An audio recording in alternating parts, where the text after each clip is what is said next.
Hello friends, welcome to my kitchen. આજે આપણે બનાવીશું એક નવીન ટાઈપનું સલાડ. અને એ સલાડ માટે મેં અહીં આ બેલ્જિયમ ઇન્ડાઇવ લેટસ છે એ લીધેલી છે. એ લેટસ છે એ આ રીતે ખુલે છે અને મેં એને આ રીતે ફ્લાવરની જેમ ગોઠવી દીધી છે. વોશ કરી અને ગોઠવી દીધી છે. એમાં બે કલર આવે છે, એક ગ્રીન કલર અને એક રેડ કલર આવે છે.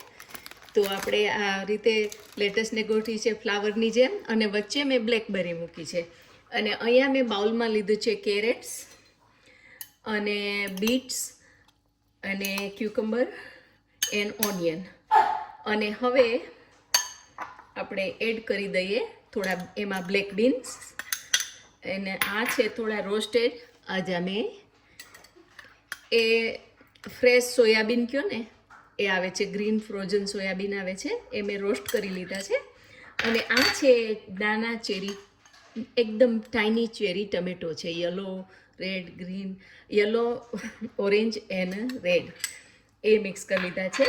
અને અહીંયા મેં જે હોમમેડ ડ્રેસિંગ છે, balsamic vinegar, olive oil, salt, pepper and oregano mix કરી દીધા છે. હવે આપણે મિક્સ કરી દઈએ છીએ આમાં.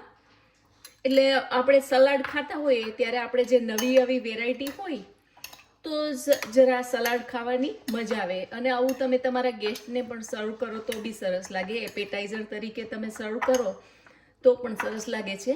એટલે હવે આપણે છે ને એને આ દરેક લેટસમાં આ રીતે આપણે પોકેટમાં મૂકી દઈશું.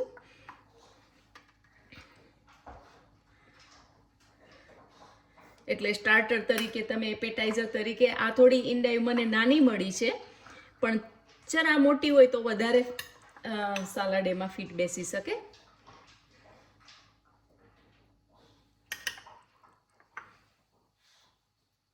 એટલે કલરફુલ લાગે, સરસ લાગે.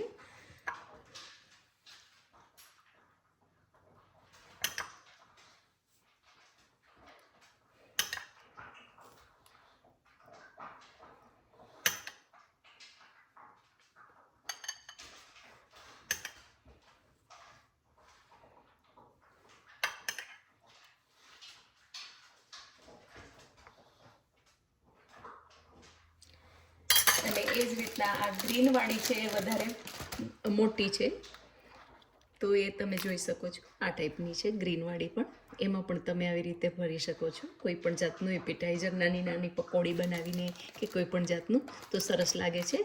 તો તમે જોઈ શકો છો આ કેટલું બ્યુટીફુલ સલાડ લાગે છે.